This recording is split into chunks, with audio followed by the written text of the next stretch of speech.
Good morning, all my friends.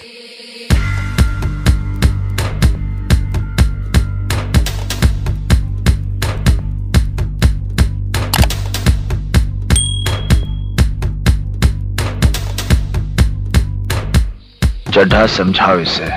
समझाओ जोबोद मेंबाय आंखौ दा नै फारसेनि फरायनायलांदो मिनि उदै बिगुर साहोदो खुलुमबाय लोगोफोर गासिखौबो आंनि बे मिग्लां क्रिएशन चेनेलाव आरो खनसे बरायफिननाय जाबाय आं दिनै एसे एक्सारसाइज खालामनि मानसिया एसे टेपाखा एसे एक्सारसाइज खालामनो सानदों आं दा एसे फुं टाइमाव एसे एक्सारसाइज खालामनाया इसे माने देहानि थाखाय एसे मोजां आं आरो एक्सारसाइज खालामगोन बे एक्सारसाइज खालामखांनायनि उनाव आरो आङो मोनसे भिटामिन जागोन जाय भिटामिनखौ गासिबो जायो आरो बे भिटामिनखौ आङो एक्सारसाइज खालामखांनानै जागोन दा अब्ला आङो एक्सारसाइजखौ सुरु खालामसै आरो नोंथांमोना जुदि आंनि बे भिडिअखौ नायनानै मोजां मोनोब्लाथाय नोंथांमोना चेनेलखौ साबस्क्राइब खालामनो होबानो जाबाय दा आं एसे एक्सारसाइज खालामनि ओके आङो दा भिटामिनखौ खोन्थिनि आङो मा जागोन आंनि भिटामिन जाबाय आंनि नै आं बेखौ खोन्थिनांगौलै या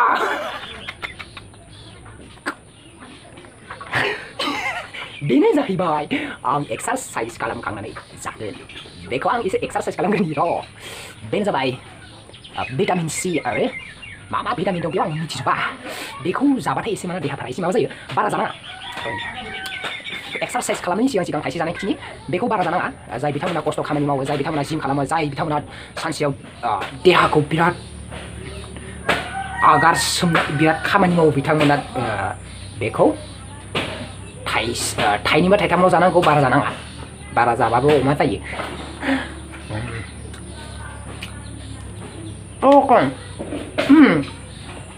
दा एक्सारसाइज खालामनायनि सिगां थाइसे जाबाय दा खालामग्रोनोसै ओके बेखौ खालामग्रोनि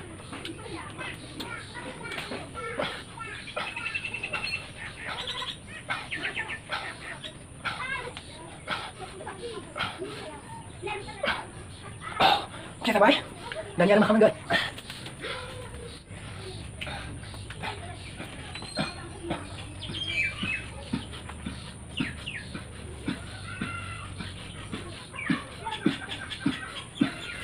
oke मा खालामनो गोबावजोंसो खनसे खालामो बिदि खालामबाय थाया गोबावजों माने सप्तासे आगोल बिराद खालामबाय थायोमोन ओमफ्राय खालाम मानसियानो अबस्था गैजादों ओमफ्राय अबस्था गैजानायाव खालामथ'वाखैमोन ओमफ्राय दाखालिनिफ्राय एसे सुरु खालामदो बडि गैया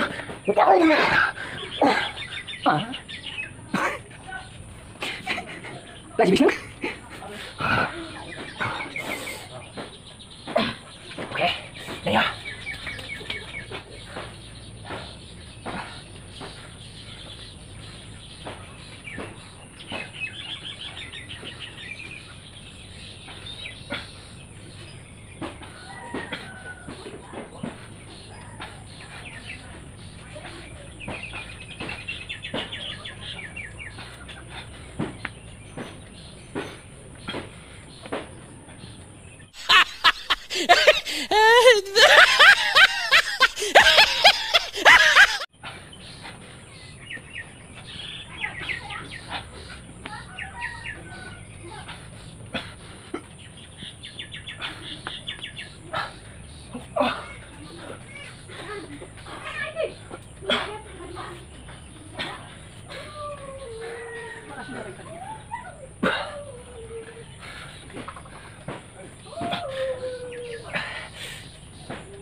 बडिफोराथ' बिराद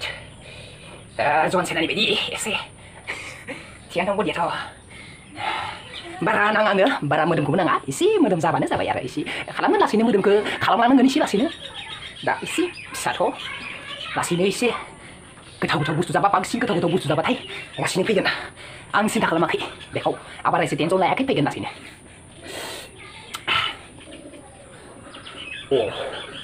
wow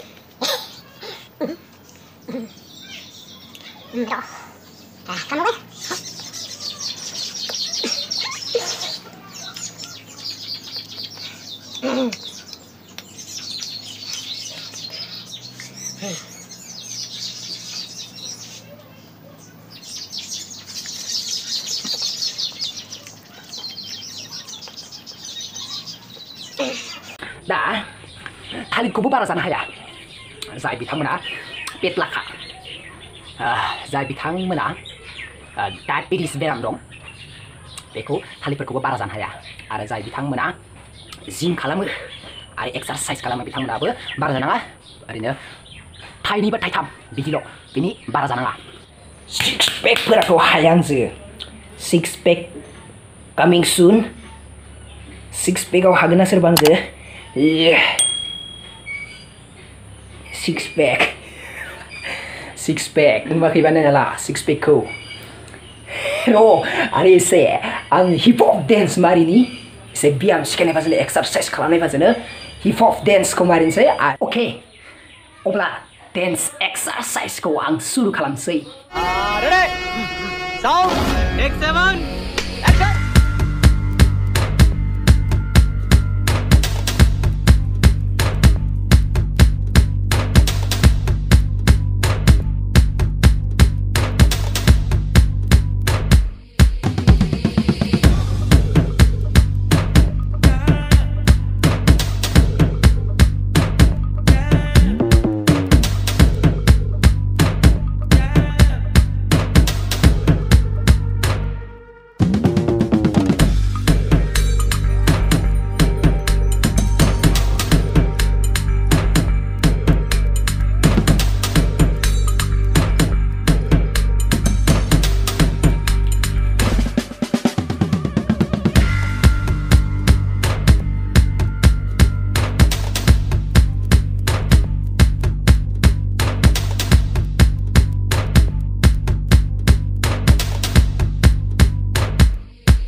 जिंदगी का मजा हमने बहुत कम लिया है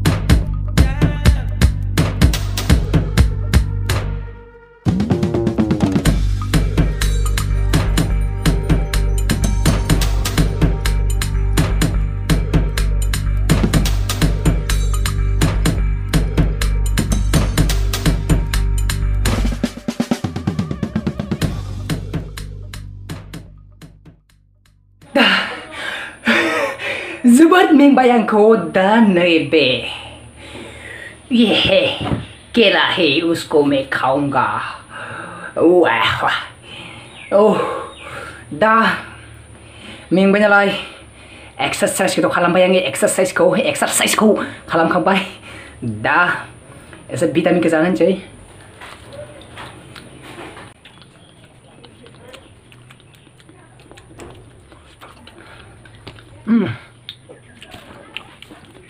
एसे खालि मोनबाय आंखौ थांमोना जुदि आंनि बे मिनिग्लां क्रिएशन चेनेलखौ साबस्क्राइब खालामाखैब्ला अन्नानै प्लिज साबस्क्राइब खालामना ला आरो लोगोसेनो बेल आइकनखौ नटिफिकेशननि थाखाय नोंथांमोना टिं टिं टां टां खालामनानै ला जाहाथे आङो भिडिअ आपल'ड होनाय लोगो लोगो नोंथांमोननियाव नटिफिकेशना टिं टिं टां टां होनग्रोयो बेनि थाखाय नटिफिकेशन थुनाया नोंथांमोननि थाखाय इम्पर्टेन्ट खामानि अब्ला दिनैनि भिडिअखौ आं बेखिनियावनो खुलुमबाय नमस्ते